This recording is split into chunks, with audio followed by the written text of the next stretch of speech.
नमस्कार बच्चों, SVM senior secondary school की ऑनलाइन क्लास में आपका स्वागत है। सामाजिक विज्ञान कक्षा 8 अध्याय 2 के बारे में अपने चर्चा कर रहे थे। आज का अपना टॉपिक है प्लासी का युद्ध।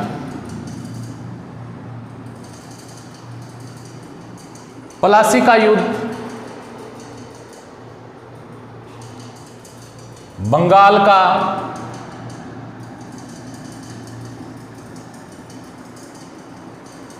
नवाब था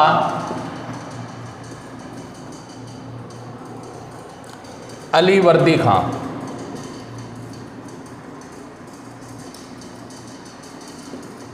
उस समय बंगाल का नवाब कौन था? अलीवर्दी खां।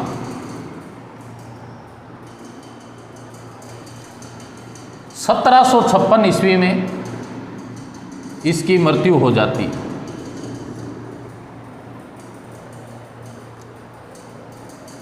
बंगाल का जो नवाब था अलीवर्दी खां, उसकी 1756 ईस्वी में मृत्यु हो जाती है।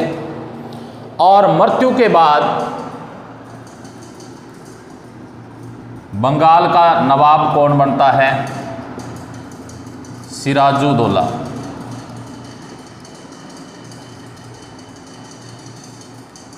अब बंगाल का नवाब कौन बन गया? सिराजुद्दौला। कंपनी को सिराजुद्दौला की ताकत से काफ़ी भय था। ये जो शासक था ये काफ़ी शक्तिशाली था। इधर जो ईस्ट इंडिया कंपनी थी, इनमें सिराजुद्दौला को लेकर क्या था? भय था।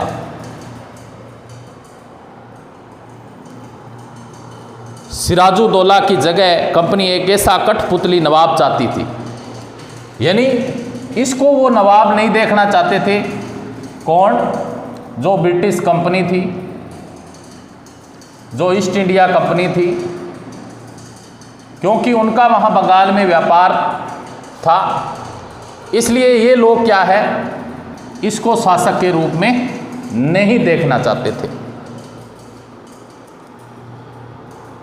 जो उसे व्यापारिक रियायतें और अन्य सुविधाएं आसानी से देने में आनाकानी न करें, वो किसको चाहते थे? कि जो ज़्यादा से ज़्यादा क्या है, इनको व्यापारिक सुविधाएं दे।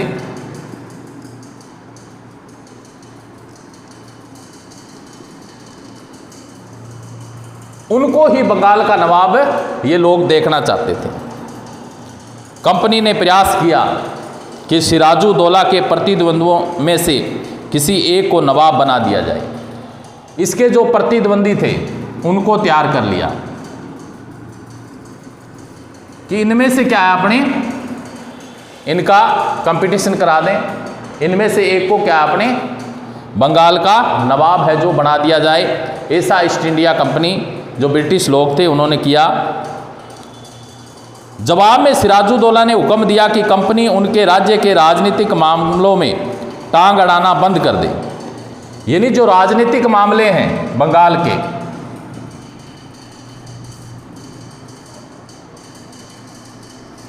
उनमें क्या है, कंपनी किसी प्रकार का इंटरफेयर न करे। ठीक है, जो राजनीतिक मामले थे। लेकिन और जो किलेबंदी कर रहे थे, जो दुर्ग का निर्माण कर रहे थे वहाँ पे, उस किलेबंदी को बंद कर दिया जाए। बाकायदा राजस्व चुकाए, और जो राज्य का राजस्व है वो भी कंपनी क्या है, चुकाए। तो ये फरमान जारी कर दिया किसने? जो सिराजुद्दौला था नवाब बंगाल का, उसने ब्रिटिश कंपनी को आगाह किया, जो ईस्ट इंडिया कंपनी थी उसको आगाह किया कि हमारे बंगाल के जो राजनीतिक मामले हैं उनमें किसी प्रकार का इंटरफेयर न करें, और जो राजस्व बढ़ता है, टैक्स जो बढ़ता है राज्य का, वो राज्य को चुकाएं। और इसके अलावा राजनीतिक मामले, राजस्व, इनके बारे में क्या है, उन्होंने स्पष्ट निर्देश दिए।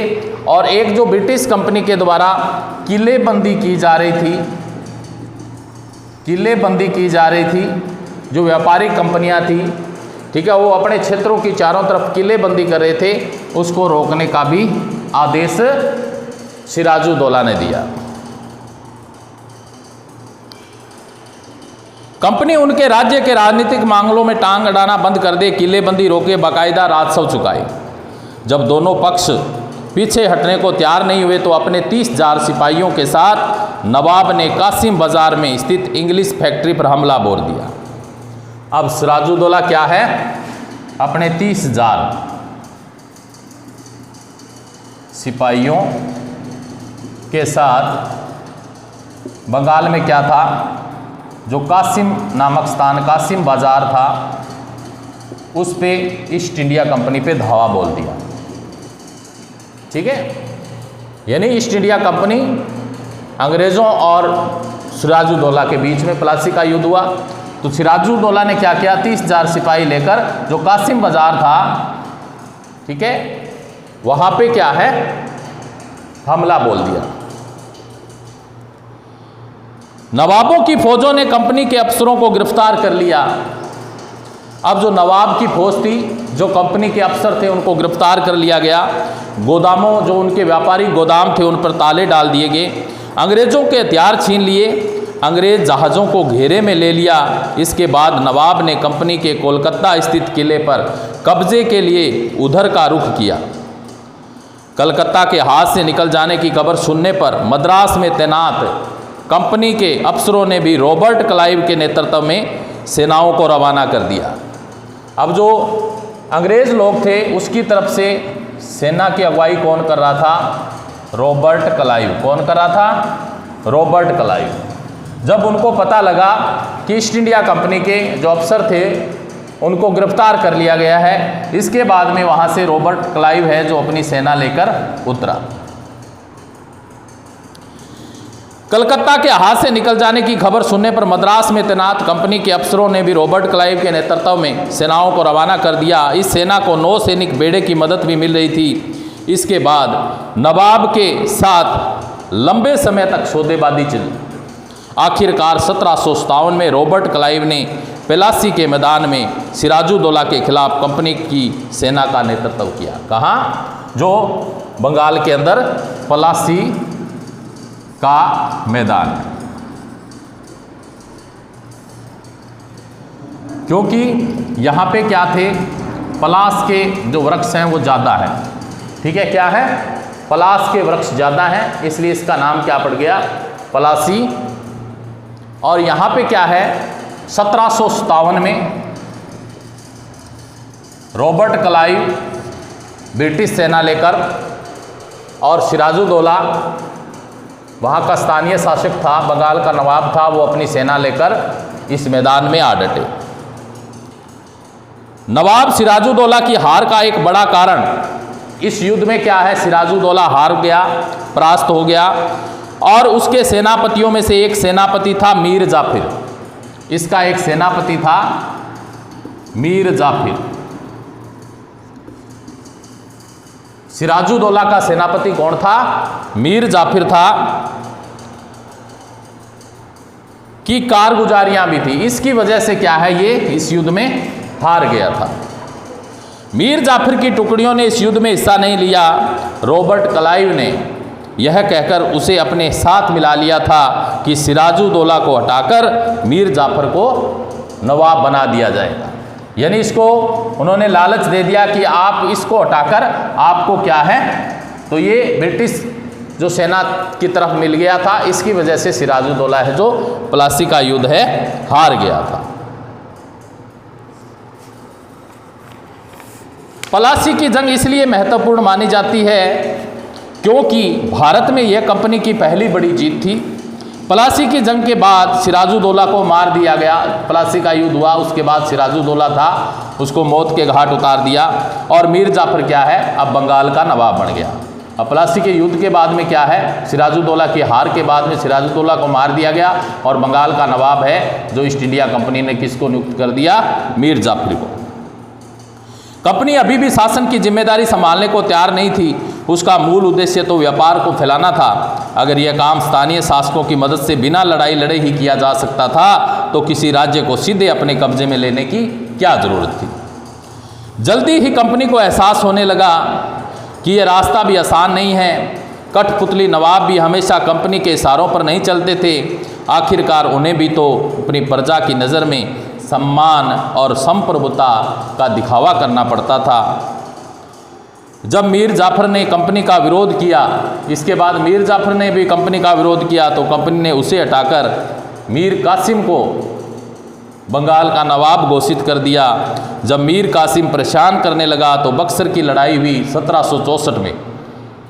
बक्सर की लड़ाई 1764 में मीर कासिम और ईस्ट इंडिया कंपनी के बीच, उसको भी हराना पड़ा। उसे बंगाल से बाहर कर दिया गया। मीर जाफर को दोबारा नवाब बनाया गया। अब नवाब को हर महीने 5 लाख रुपए कंपनी को चुकाने थे। कंपनी अपने सैनिक खर्चों से निपटने, व्यापारिक जरूरतों तथा अन्य खर्चों को पूरा करने के लिए और पैसा चाहती थी।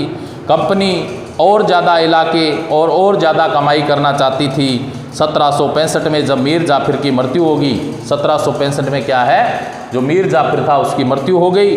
कठपुतली नवाबों के साथ अपने खराब अनुभवों को देखते हुए क्लाइव ने ऐलान किया कि अब हमें खुद ही क्या है, नवाब बनना पड़ेगा, खुद ही शासक है जो बनना पड़ेगा। आखिरकार 1765 में मुगल सम्राट ने कंपनी को ही बंगाल प्रांत का दीवान नियुक्त कर दिया। दीवानी मिलने के कारण कंपनी को बंगाल के विशाल राजस्व संसाधनों पर नियंत्रण मिल गया। इस तरह कंपनी की एक पुरानी समस्या हल हो गई। 18वीं सदी की शुरुआत से ही भारत के साथ उसका व्यापार बढ़ता जा रहा था, लेकिन उसे भारत में ज़्यादातर चीज़ें ब्रिटेन से लाए गए सोने और चांदी के बदले में खरीदनी पड़ती थी। इसकी वजह ये थी कि उस समय ब्रिटेन के पास भारत में बेचने के लिए कोई चीज़ नहीं थी। प्लासी की जंग के बाद ब्रिटेन से सोने की निकासी कम होने लगी और बंगाल की दीवानी मिलने के बाद तो ब्रिटेन से सोना लाने की ज़रूरत ही नहीं रही। अब भारत से होने वाली आमदनी के सहारे ही कंपनी अपने खर्चे चला सकती थी, अपनी फ़ौजों को संभाल सकती थी और कलकत्ते में किलों और दफ्तरों के निर्माण की लागत भी उठा सकती थी। तो इस प्रकार प्लासी का जो युद्ध हुआ, आज हमने प्लासी का पूरा जो युद्ध वृतांत था उसके बारे में पढ़ा। किस प्रकार ईस्ट इंडिया कंपनी और जो वहाँ का नवाब था सिराजुद्दौला, उसके बीच मतभेद बढ़े। उसके बाद में जो मीर जाफर उसका सेनापति था, वो कैसे अंग्रेज़ों के, ब्रिटिश लोगों के साथ मिला और सिराजुद्दौला को इस युद्ध में हारना पड़ा। और इसके बाद में क्या है, जो धीरे धीरे ब्रिटिश जो लोग थे, ब्रिटिश जो व्यापारी कंपनियां थी, उन्होंने अपना बंगाल के अंदर पूरा प्रभुत्व स्थापित कर लिया। आज के लिए इतना ही। थैंक्स।